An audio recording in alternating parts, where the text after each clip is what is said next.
vai falar agora sobre esses símbolos, o que que significam eles? Por que que a gente tem o ovo da Páscoa? Por que que a gente tem essas simbologias justamente nesse período? E quem está aqui para explicar, Olá, tudo prazer, bom? Glória. Reverendo Lucas Tudo jóia? Bertolozzi. Bertolozzi. É que eu vim do chefe ali, eu tenho que falar a pronúncia está certa, reverendo. afinadíssima, hein? Gostou? Perfeitamente. Reverendo, muito obrigada por estar aqui com a gente. Sempre uma honra nessa estar aqui. Sexta-feira Santa, para a gente entender essa simbologia da Páscoa, né? É muito Porque rica. são muitos símbolos. Muitos símbolos, Glória, Então, exatamente. Vamos começar por qual? Sabe o que eu queria te perguntar? O ovo de Páscoa. O famigerado ovo da Páscoa. Eu vou começar bagunçando aqui toda a nossa produção para falar do ovo de Que, Páscoa. aliás, essa altura do campeonato está valendo mais do que barra de ouro. Mais do que o bacalhau, né? Mais do que o bacalhau. Pois é, o ovo de Páscoa é uma coisa interessante.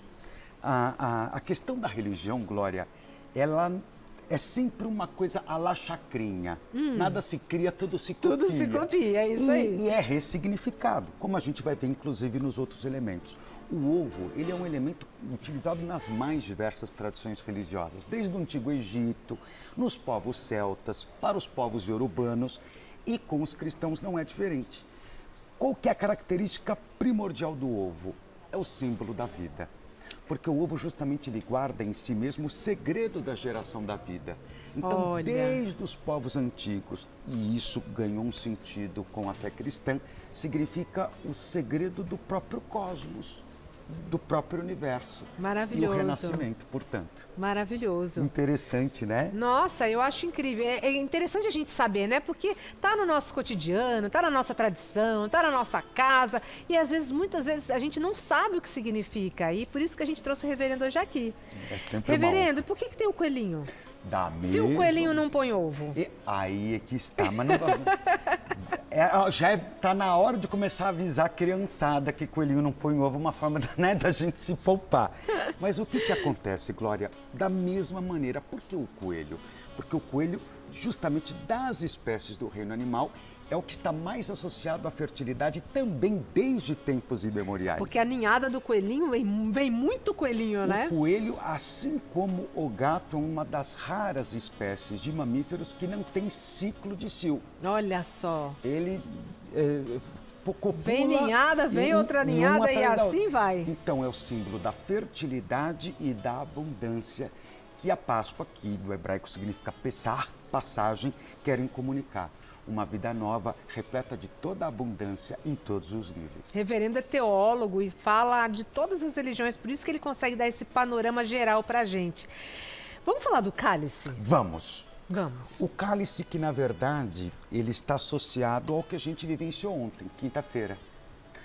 Curiosamente, tanto o cálice quanto o vinho e o pão. E o pão.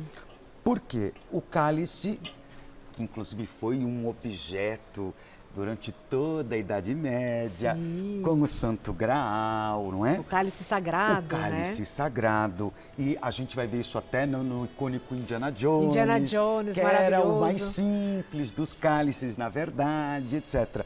Justamente porque a tradição do cálice e, consequentemente, do pão e do vinho é uma herança totalmente judaica. Gente, é sempre importante lembrar, Jesus foi judeu. Era judeu. Aham. Judeu. A religião veio depois, o cristianismo veio justamente por causa, a partir de Jesus Cristo, né? Exatamente, a partir de Jesus Cristo. Inclusive, os primeiros cristãos, na verdade, nem eram chamados de cristãos. Eram chamados de os neteviar. Olha, Do hebraico, os do caminho. olha. Os peregrinos. Os peregrinos. Eles vão ser chamados de pequenos cristos. Cristos do grego ungido.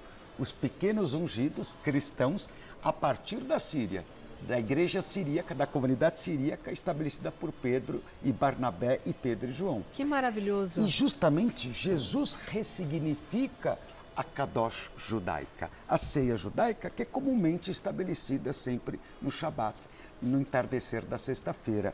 E ele pede que então, a partir daquele momento, se faça em memória dele o pão e o vinho, que agora se tornam então a prefiguração do seu corpo e do seu sangue. Sim. E ainda nós temos que considerar também um aspecto mais esotérico, até porque nós estamos falando com pessoas de todas as crenças. Sem dúvida. O cálice, ele também tem um aspecto aí transcendente, extra espiritualidade cristã. Ele justamente representaria o sagrado do feminino. Olha que coisa interessante. Olha que lindo. Nas mais diversas tradições espirituais, inclusive em partes do cristianismo gnóstico, lembrando que essa é uma linhagem do cristianismo lá do 3º século, com Valério e com outros, o cálice ele ganha um outro tom. É o receptáculo onde a vida acontece. Que lindo. Então, essa fusão do pão e, consequentemente, do cálice com o vinho, representa, inclusive, o sagrado do feminino. Sempre lembrando que a religião, na verdade, começa com vocês, mulheres, desde os primórdios, Sim. fazendo jus ao nome do programa. Sim. A busca pelo sagrado, desde o período do homem de Neandertal, começa com o gênero feminino ainda nas primeiras demonstrações de xamanismo. Só depois que o masculino se apropria disso. Eu lembro da cultura celta, tem muito do feminino, né? Todas. É. Na verdade, se a gente considerar os povos celtas da atual Irlanda, da Grã-Bretanha, do norte da França, da Galícia, onde tem o Caminho de Santiago e tudo, até pegarmos o hinduísmo, Shakti, não é? Shakti significa poder, está todo remetendo ao sagrado do feminino, inclusive os nossos povos tupi-guaranis. Tem Yanderu, que é o nosso pai, e Yandesi, a nossa mãe. E em todas o feminino, e o cálice ganha essa temática, inclusive a gente vai ter depois em obras polêmicas como o Código da Vinci. Sim. Não é? Exatamente porque existem evangelhos apócrifos que não entraram no compêndio dos livros canônicos que fazem essa alusão.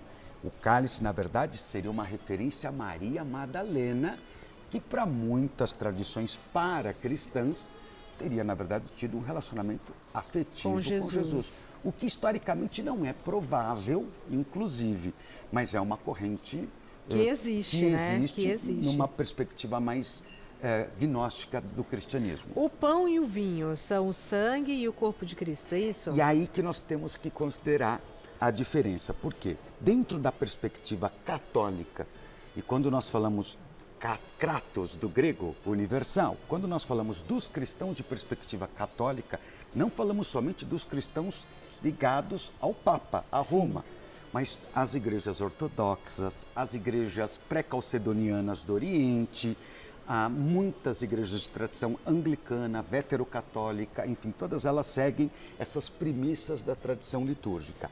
Para elas, o pão e o vinho entram de fato e de direito como corpo e sangue de Jesus teologicamente. Então, sacramentalmente, de forma sacramental, o corpo e o sangue de Cristo espiritualmente se consolidam no pão e no vinho. Enquanto para tradições da Igreja Reformada e os nossos irmãos evangélicos já é um ato mais memorial.